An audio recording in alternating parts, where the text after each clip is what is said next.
viernes un estudio en el libro de Malaquías. Ya estamos en el capítulo 2, casi terminando el capítulo.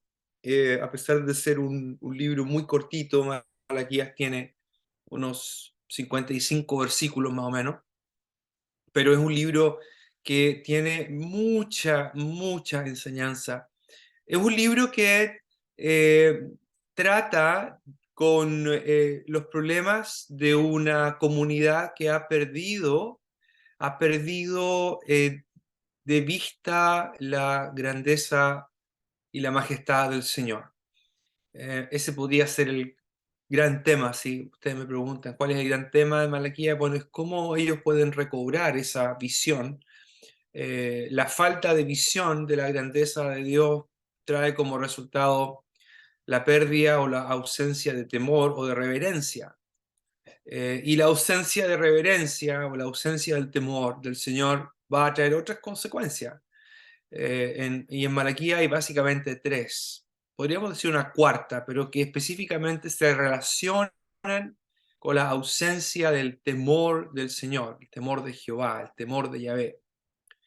Estos tres problemas se asocian primero con eh, con la mal práctica de los sacrificios, al presentar sacrificios defectuosos, animales ciegos, enfermos, robados, o incluso animales que pueden ser considerados que han sido heridos por otros animales, y eso es lo que le están ofreciendo al Señor como ofrenda. Y el Señor no puede recibir esa ofrenda. El segundo pecado que en Malaquías se asocia con la ausencia del temor del Señor tiene que ver con la infidelidad, que ha sido nuestro tema en estas últimas dos reuniones y hoy día esta tercera. La infidelidad espiritual hacia el Señor y también una infidelidad marital, que es parte del tema que vamos a ver hoy día. Y el tercer pecado que uno puede encontrar en Malaquías como resultado de la ausencia de reverencia y la ausencia de temor del Señor, tiene que ver con el trato ético o incluso, no sé si lo mencioné aquí o no, pero lo que podríamos llamar una teología, perdón, un ateísmo práctico. Digamos, usted sabe lo que es un ateo. Un ateo es una persona que dice que no cree en Dios, ¿verdad? Ahora, en Israel no había ningún ateo, todos creían en Dios. Pero la manera en que vivían, la manera en que se comportaban, eh, representaba o expresaba como si ellos no creyeran en Dios. O también dicho de otra manera, es el Dios que ellos adoraban realmente no era el Dios de la Biblia.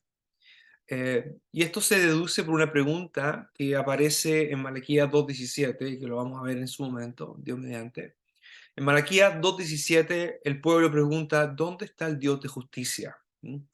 En otras palabras, ¿dónde está Dios? ¿Verdad? Porque los malos hacen lo malo y les va bien, y el Señor se complace en los malos, así que da lo mismo que uno haga el bien o mal, porque Dios no está, Dios no aparece. Entonces ellos piensan que Dios está ausente y que su justicia está ausente. Este es el otro problema que se detecta aquí en Malaquías. Y eh, el grupo en común, en estos tres problemas, en estos tres pecados, el grupo común son los sacerdotes y los levitas. Ok. Hoy estamos en el capítulo 2, versículo 10 al 16. Voy a compartir mi pantalla, como hacemos siempre. Y aquí está. Muy bien. Capítulo 2 y el versículo 10. ¿No tenemos todos un mismo Padre? ¿No no nos ha creado un mismo Dios? ¿Por qué pues nos portamos deslealmente? Dijimos que aquí la palabra clave en esta sección, entre el versículo 10 y el 16. La palabra clave es la palabra deslealtad o traición o prevaricación. En hebreo es la misma palabra. Dice, ¿por qué pues nos portamos deslealmente el uno contra el otro, profanando el pacto de nuestros padres? Ya hablamos de todo esto.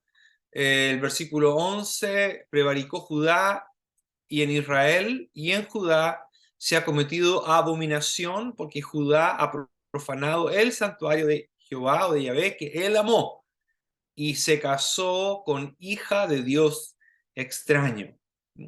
Eh, entonces dijimos en su momento que el problema en esta sección abre con una denuncia de infidelidad espiritual que vino como resultado de una infidelidad conyugal. La infidelidad espiritual se produce al aceptar a un Dios extraño, ¿ok? El pasaje no dice abiertamente o explícitamente que se adoren a otros dioses, pero el hecho de que el santuario se haya profanado y que se haya cometido una abominación indica que hay alguna clase de práctica idolátrica como resultado de casarse con la hija de un dios extraño. Y a pesar de que esto ha ocurrido, aún así ellos siguen ofreciendo al Señor una ofrenda, la cual el Señor no va a recibir, al contrario, Él va a rechazar. Y no solamente rechazar, sino que además dice, Jehová cortará de las tiendas de Jacob a la persona que practica o que está haciendo esto. Aquí está la segunda cosa que está relacionada con la primera. Y esta otra vez haréis cubrir el altar de Jehová de lágrimas, de llanto y de clamor. Así que no miraré más a la ofrenda para aceptarla con gusto de vuestra mano. Y aquí está la otra cosa, ¿verdad? Para los que no están acostumbrados a esta reunión o, no, o están por primera vez, yo siempre comparo versiones, ¿verdad? Las versiones, las diferentes traducciones, cuando las comparamos, nos ayudan a entender un poquito mejor lo que el autor escribió en su idioma original. Como la mayoría de los creyentes no pueden todavía leer o tener acceso al idioma en que se escribió, el poder comparar versiones es una ayuda muy buena y es muy recomendable comparar versiones. Entonces yo aquí tengo la Reina Valera, tengo la nueva traducción viviente, tengo la nueva versión internacional y tengo la Biblia de las Américas. Y al comparar las versiones podemos ir dándonos cuenta de más o menos cuáles son las diferencias que sugiere el texto, el idioma original, ¿verdad? No quiere decir que una versión sea mala o una sea buena y una sea mala o cosas por el estilo. Eh, el versículo 13 de la Biblia de las Américas dice, y esta otra cosa hacéis, cubrís el altar del Señor de lágrimas, llantos y gemidos, porque Él ya no mira la ofrenda, ni la acepta con agrado de vuestra mano. En otras palabras, esta comunidad cúltica de sacerdotes y levitas, a pesar de que eh, eh, a pe-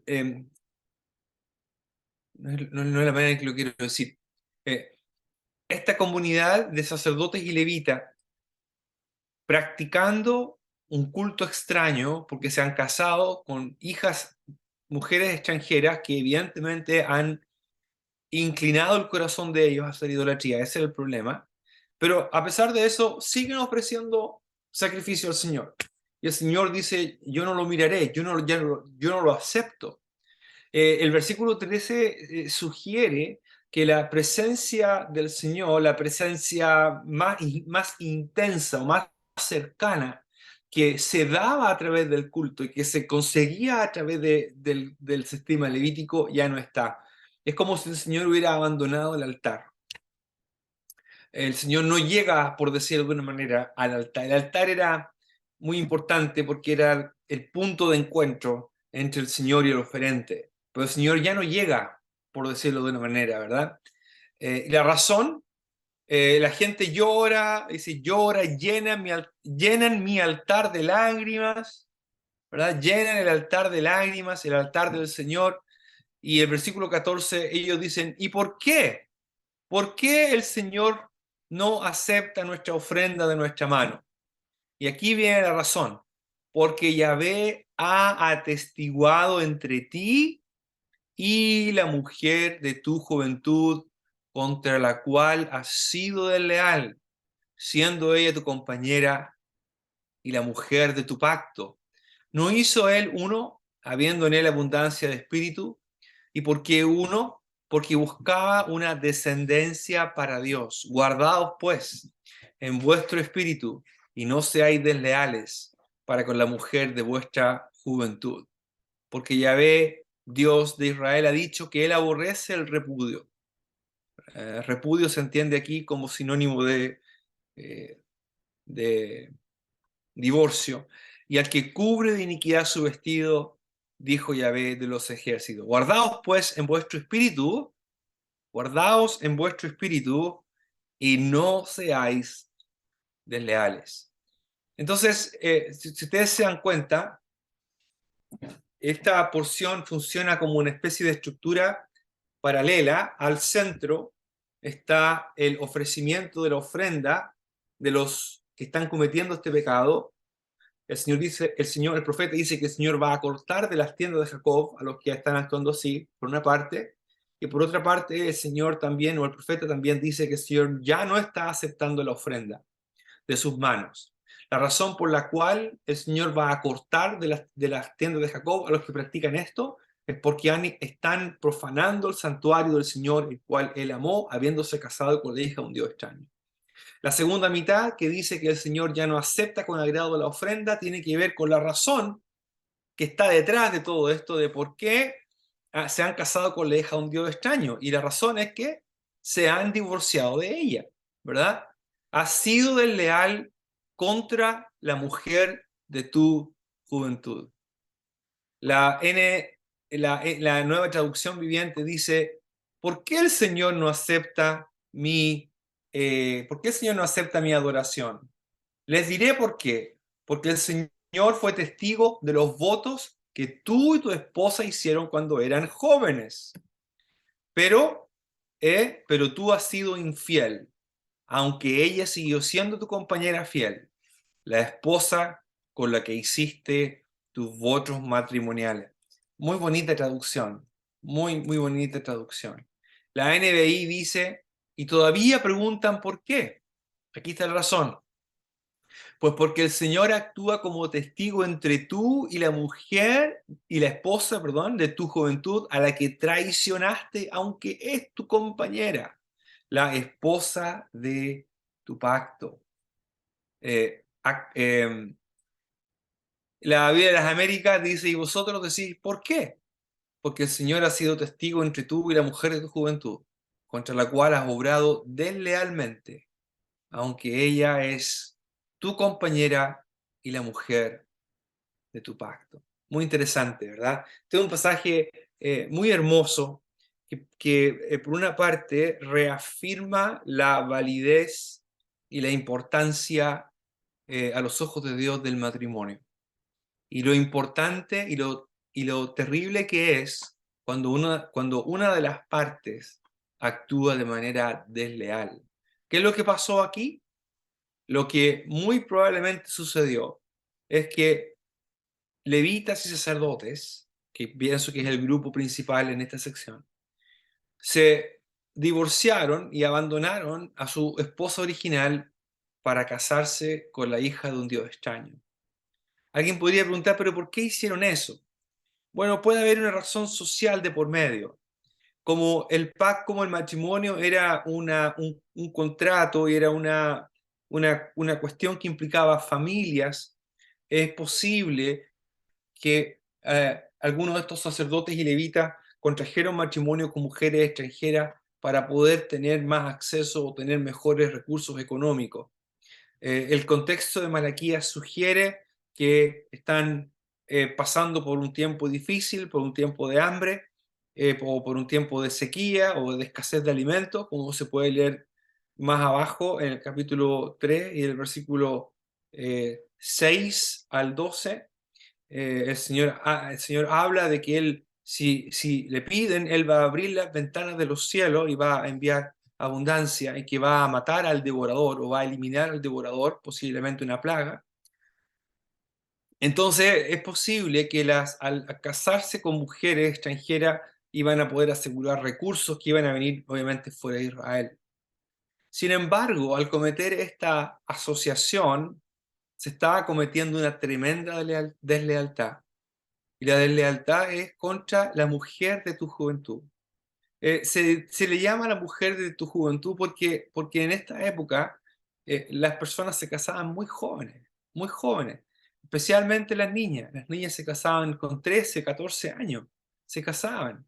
Y el esposo tendría un poco más quizá. Un sacerdote o levita comenzaría a servir sobre los 18 años, más o menos en el tabernáculo, o alrededor de los 20, no me acuerdo ahora exactamente de la edad, pero es muy joven cuando empezaban a servir. Y entonces es muy posible que ellos fueran casados ya para esa época. Entonces imagínese dejar a una niña de 14, 15, 16 años sola y abandonada, divorciada, para casarse con otra mujer.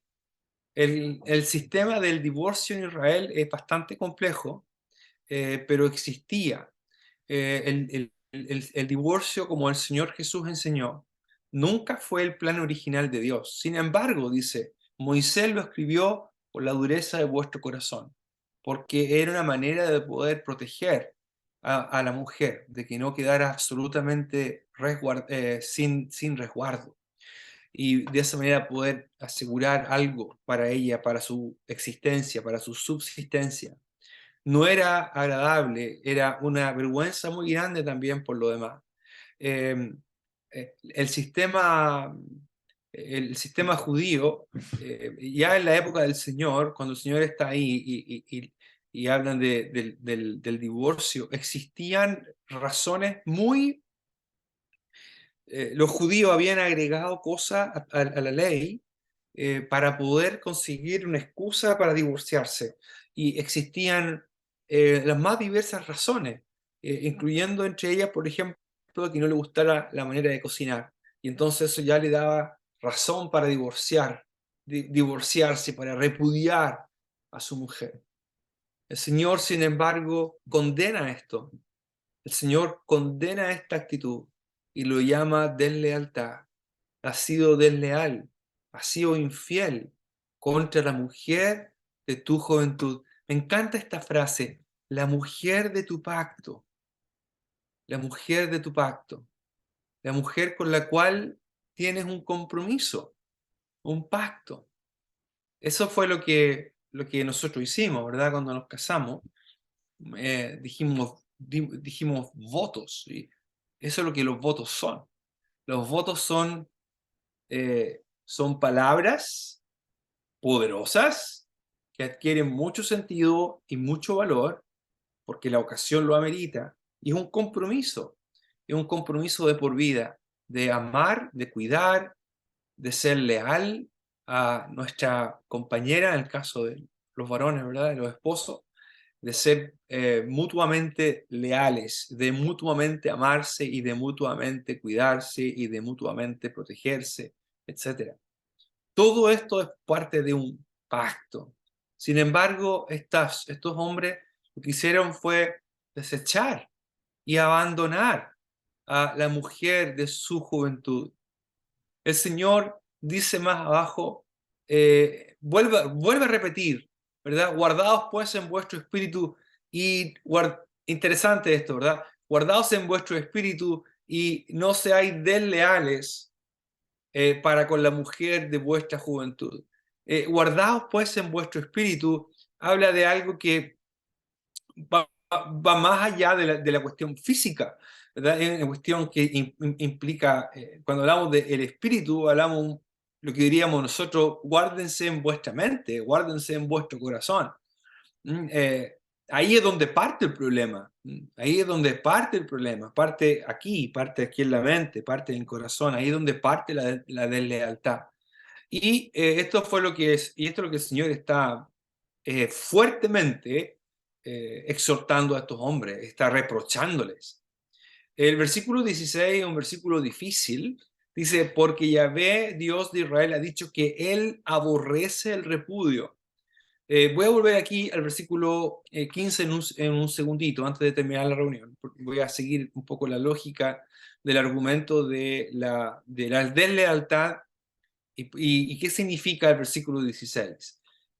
La Biblia de las Américas dice, porque yo detesto el divorcio. Eso dice la Biblia de las Américas.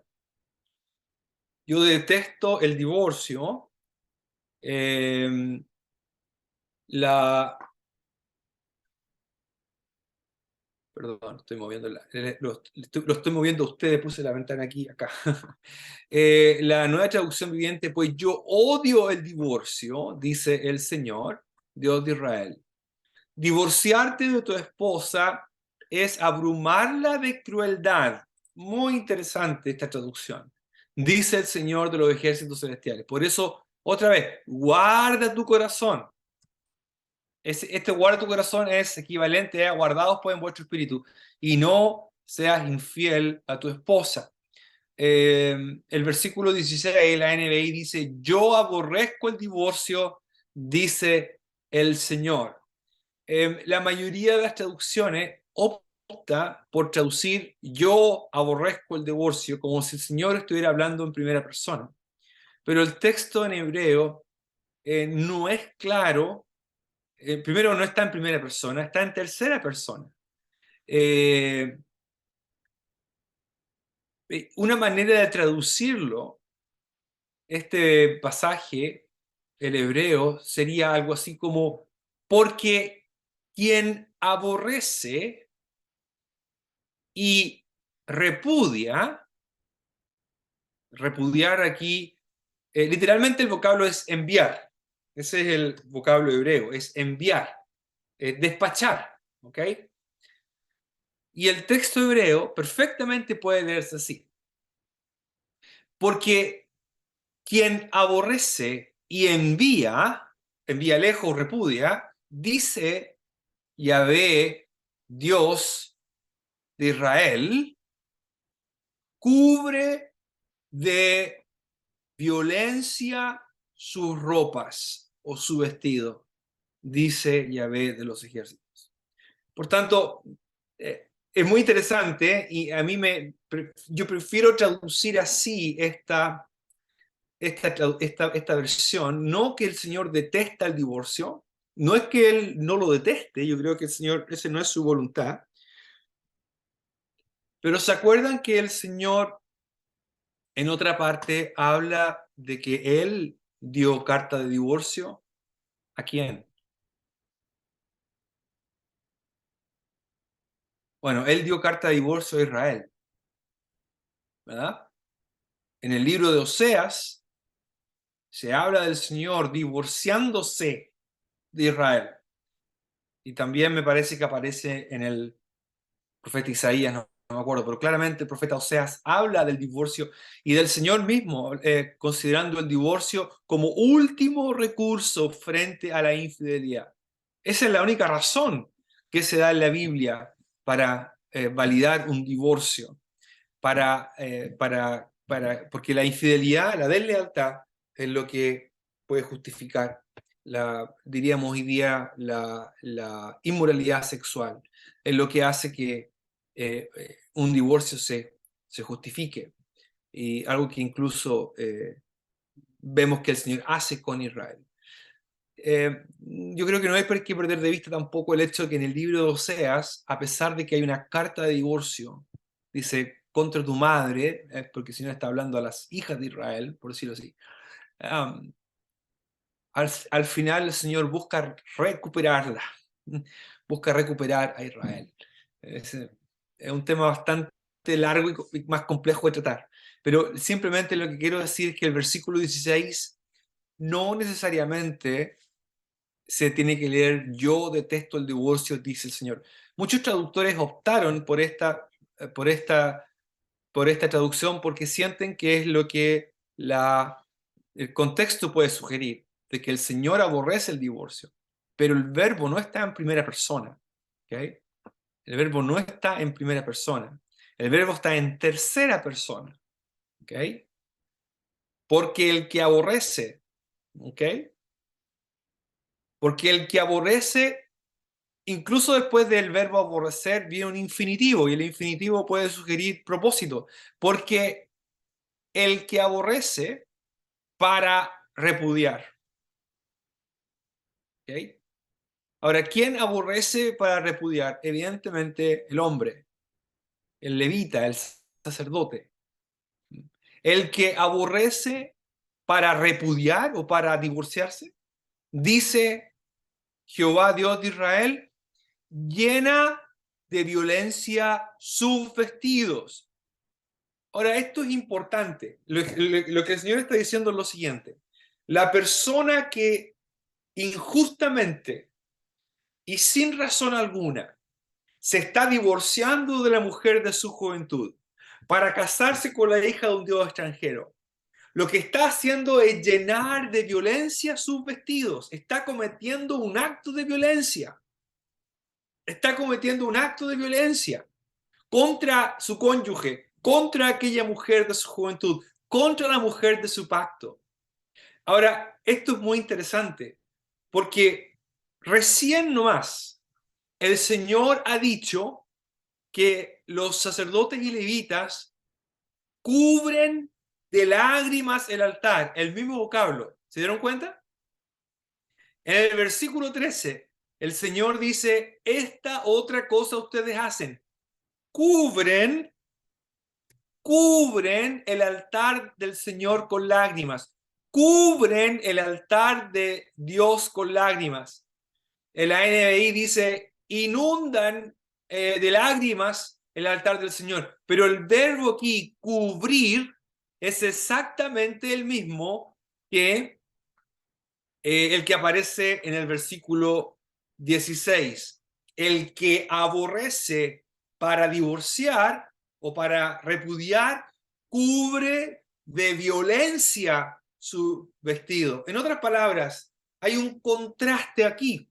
Hay un contraste entre lo que los levitas y sacerdotes están practicando como si nada, llevan su ofrenda al altar, presentan su ofrenda al altar, viviendo con una mujer, con la hija de un dios extraño, habiendo aborrecido y repudiado a su mujer original, a la mujer legítima, a la mujer de su pacto, y sin embargo van al altar y presentan su ofrenda al altar y dicen, ¿por qué el Señor no acepta nuestra ofrenda?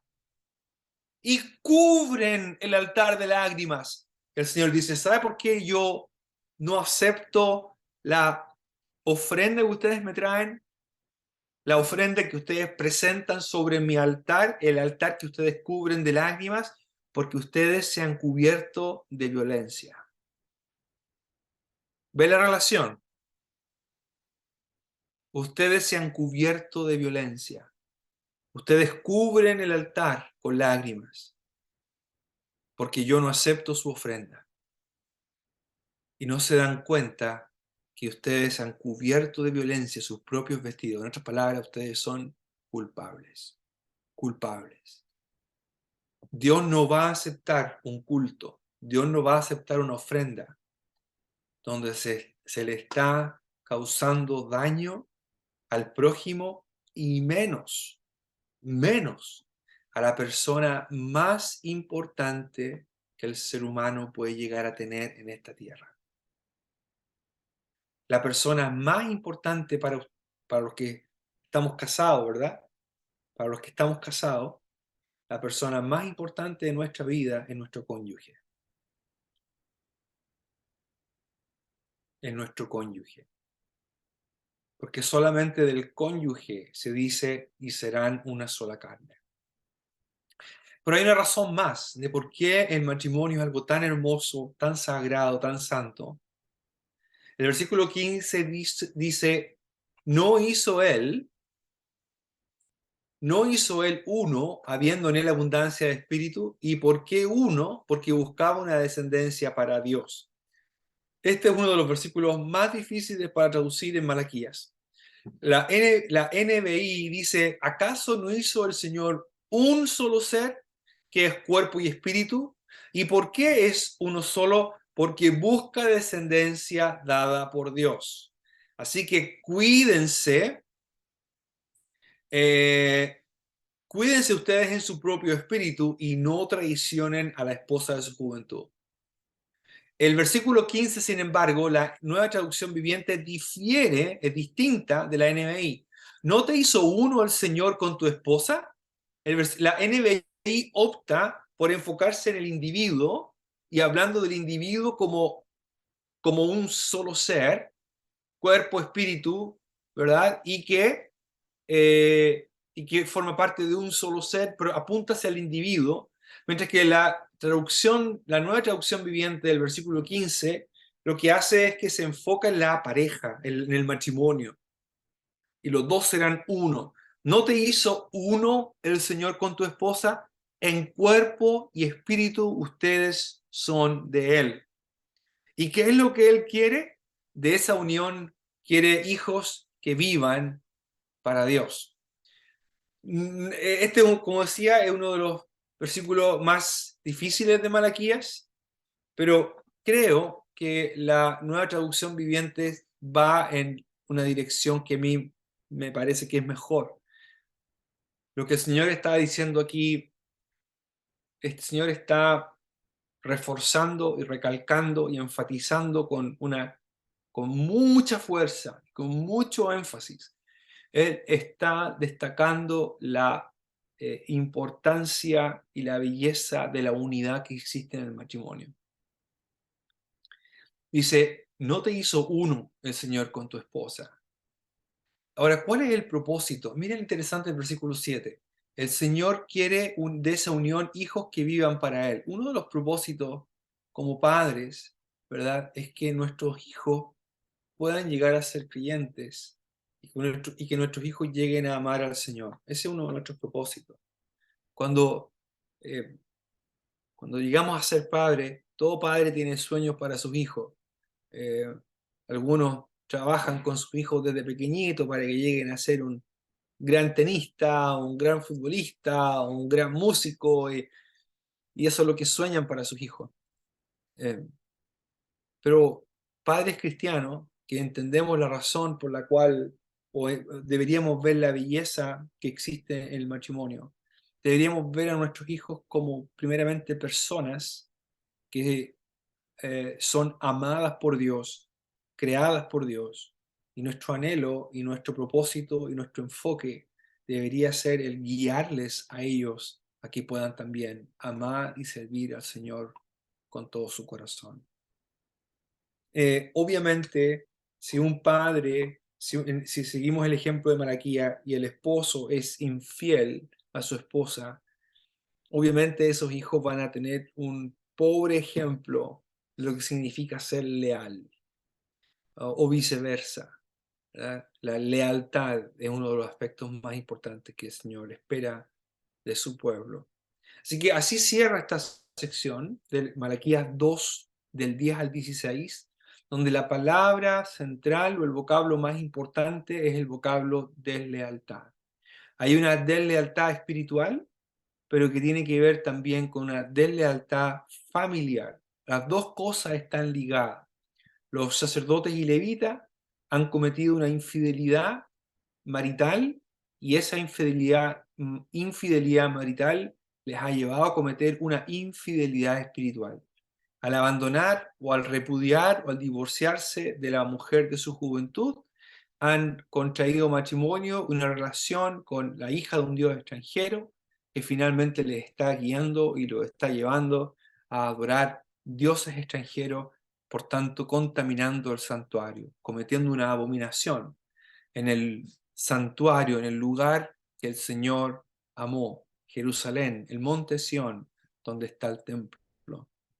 Obviamente para nosotros, hermanos, hay muchas aplicaciones. Esto no es algo que solamente se aplica a los hombres, y no solamente a los que estén casados, ¿verdad? Porque si quizá alguien no está casado en este momento. Eso no quiere decir que no tenga aplicación para nosotros. Nuestra lealtad primeramente es, como decía, primeramente y primordialmente hacia Dios. Si no somos leales hacia Dios, y obviamente cuando el autor dice cuídense en su espíritu, es porque ahí partió la infidelidad, quizás no hacia la esposa primero, sino primeramente hacia Dios. Si un esposo judío, en este caso, un sacerdote, un levita, o un sacerdote, se divorcia por razones económicas, ¿verdad? Porque la cosa va mal, entonces se casa con la hija de un dios extranjero para tener mejores situaciones económicas. ¿Qué es lo que refleja eso? Bueno, no solamente refleja que está pasando por alto lo que decía para ellos la Biblia, ¿verdad? Sino que por otro lado refleja una falta de fe y confianza en Dios. Dios no me está bendiciendo, por tanto yo voy a tener que tomar asunto en esto y voy a tener que resolverlo por mi cuenta. Evidentemente no es eso lo que Dios espera. La falta de fe, la falta de confianza, la falta de conocimiento de Dios en el fondo, lleva a las personas a tomar estas decisiones que traen tristes consecuencias para ellos y para su familia. Así también nosotros, hermanos, nuestra fidelidad al Señor está directamente relacionada de nuestra confianza, de cuánto confiamos en Él. Y de nuevo, el problema de Malaquía es que esta generación ha perdido de vista la grandeza de Dios. Como ya no ven su grandeza, como ya no ven su poder, como ya no ven su soberanía, como ya no ven su amor, cuestionan todo eso. Entonces comienzan a tomar decisiones que dejan en evidencia su ausencia de temor del Señor. Una cosa siempre va a llevar a la otra. Una cosa siempre va a derivar en la otra. Bien, pasaje difícil, poco denso de nuevo hoy día la comida, hermano Nono. Así que vamos a quedar hasta aquí y ojalá puedan ver de nuevo la reunión y repasar, ver los pasajes y madurar y masticar un poquito porque este es un pasaje difícil de Malaquía. Así que eh, vamos a orar para terminar. Padre nuestro, te agradecemos tu bondad para con nosotros. Gracias por enseñarnos y recordarnos de aquello que tú valoras, y lo que tú valoras es lo que nosotros debemos valorar. Ayúdanos, Señor, a cuidarnos a nuestro espíritu, a no ser desleales a ti, ni a ser desleales a nuestras esposas o nuestros seres queridos o nuestros hermanos en Cristo, sino más bien conservar un corazón leal, un corazón fiel a ti y hacia el prójimo. Bendice a los hermanos allí en Santa María, en San Felipe, guárdales, Señor, ayúdales. Pedimos tu buena mano, tu compasión nuevamente en nuestro país, sufriendo con estos incendios. Hay tantas personas que están perdiendo lo material, otros han perdido la vida. Pero Padre, siempre también pensamos en que nuestra sociedad se aleja tanto de ti y te ignora tanto, que esto sea una ocasión para que las personas ablanden su corazón y puedan mirarte a ti. Te agradecemos tu bondad y tu amor y nos encomendamos a ti con gratitud en el nombre del Señor Jesús. Amén.